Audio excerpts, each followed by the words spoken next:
A speaks truth in 60% of the cases and B speaks truth in 70% of the cases. The probability that they will say the same thing while describing a single event is.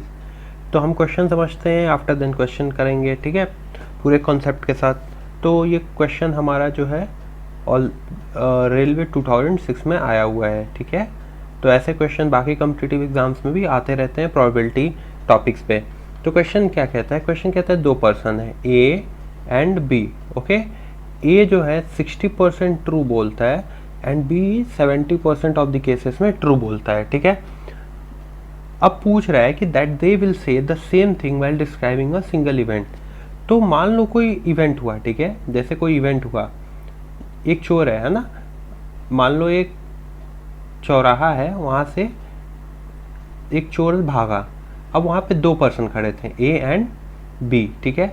Police आकर पूछती है कि ये कहाँ पे भागा, ठीक है, किस डायरेक्शन भागा, ठीक है, ईस्ट वेस्ट साउथ नॉर्थ हमने बना दिया डायरेक्शन वाइज। उसने पूछा वो किधर भागा, तो उन्होंने क्या बोला, या तो ये ट्रू बोलेंगे, ठीक है, या तो ट्रू बोल देंगे कि वेस्ट डायरेक्शन भागा, तो तब दोनों एक ही साथ बात बोलेंगे, ठीक है। क्वेश्चन क्या कह रहा है? दे will say the same thing, है ना। सच्चाई ट्रू और फॉल्स की बात नहीं कर रहा है, बट क्या कह रहा है कि दे will say the same thing, मतलब वो जो बात बोलेंगे वो सेम बोलेंगे। इसकी प्रोबेबिलिटी बताना ही है। तो मान लो दोनों सेम बोल सकते हैं, आइदर दोनों गलत बोल सकते हैं कि ये साउथ में भागा, ठीक है, बट वो दोनों अगर गलत बोलेंगे, मतलब मान लो ए सही बोल रहा है इधर एंड बी बोल रहा है नहीं north, then it will not our case. तो केस क्या है हमारा? केस है that they will say the same thing, that means either they will say west और they will say south, but उसके लिए दोनों को गलत बोलना जरूरी है। दोनों गलत बोलना जरूरी है, या तो दोनों गलत बोलें या दोनों सही बोलें। तो इसकी प्रोबेबिलिटी हमें लेनी है। तो हमारे पास कौन सा दो केस हो गए? आइदर ए एंड बी, ठीक है, ए एंड बी क्या बोलेंगे? ट्रू, या फिर ए एंड बी बोलेंगे क्या? फॉल्स, ठीक है। एंड हमने पहले ही आपको प्रोबेबिलिटी थ्योरी में पढ़ाया हुआ है, जिसका कि डिस्क्रिप्शन लिंक में मिल जाएगा आपको, पूरी थ्योरी प्रोबेबिलिटी की, कि जहाँ पर केस आता है और का, ठीक है, या तो दोनों सही बोलेंगे या तो दोनों फॉल्स बोलेंगे, ठीक है। तो जहाँ पे ये और वाला केस आ जाता है ना, या का केस आ जाता है हिंदी में, then it will be the case of plus addition, okay. And यही केस अगर एंड का होता है और, then it will be multiplication, जैसे ए एंड बी। तो हम अब केस देखो क्या करेंगे, then probability that both speak same thing, both speak same thing, इसके लिए क्या हो जाएगा? इसके लिए हो जाएगा equals to probability that A and B true, और that means plus probability that A and B both are false, ठीक है। ओके, नाउ अब देखते हैं। तो probability that A and B true होने की प्रोबेबिलिटी क्या है?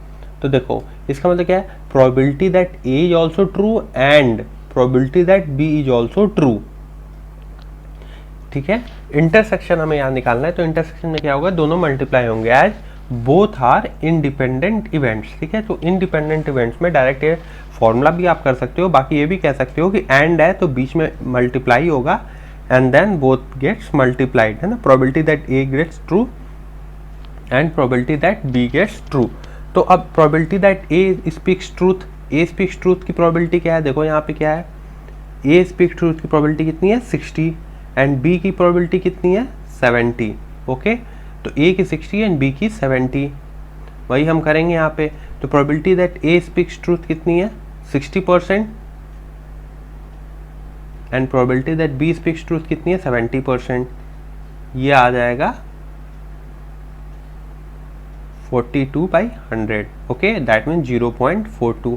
ये हमारा एक आ गया। नेक्स्ट, अगर हम नेक्स्ट बात करें तो probability that A and B both are wrong, है ना, बोथ आर रॉन्ग, और दोनों, बट बोथ आर रॉन्ग हमने क्यों लिया? क्योंकि इसका ही मतलब होगा कि they will describe same thing, ठीक है, they will describe same thing. ये क्यों हुआ मैंने बता दिया, क्योंकि देखो जैसे अगर मान लो अगर थीफ, अगर चोर अगर गलत डायरेक्शन में भागा होगा तो, लेकिन अगर गलत डायरेक्शन में भागा होगा तो दोनों क्या बताएंगे, दोनों साउथ बताएंगे तभी तो होगा। भले ही एक्चुअली इधर भागा हो, बट ये साउथ डायरेक्शन दोनों रॉन्ग बताएंगे, तब भी केस हमारा क्या होगा, सेटिस्फाई होगा कि दोनों ने एक ही डायरेक्शन में बताया है।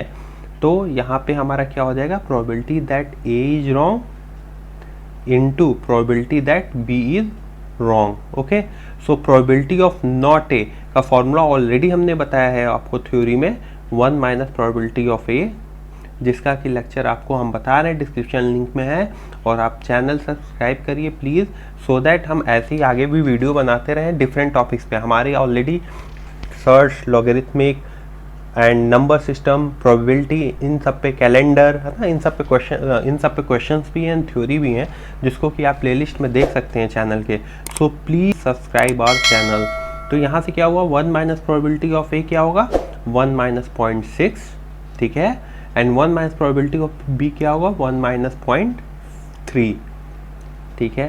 So 0.4 into 0.7 will be equals to, okay, 1 minus probability of b, sorry, this will not be 0.3, this will be 0.7, okay, probability of b क्या है, 0.7 है ना, 70% of the speak truth, so it will be 0.7, so 0.4 into 0.3 will be equals to 0.12।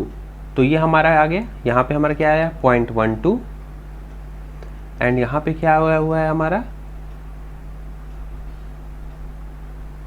0.12, और यहाँ पे आया हुआ है 0.42। सो प्रोबेबिलिटी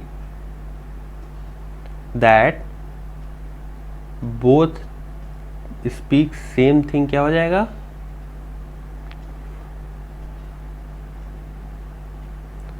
दोनों का addition, 0.42 plus 0.12, okay. So the answer will be 0.54, है ना। एडिशन क्यों किया, क्योंकि हमने ऑलरेडी यहाँ बताया हुआ है कि बोथ स्पीक में क्या था, है ना, ये समझाया हुआ है, speak same thing then it will be addition. So 0.54 is there in option, या it will be option A.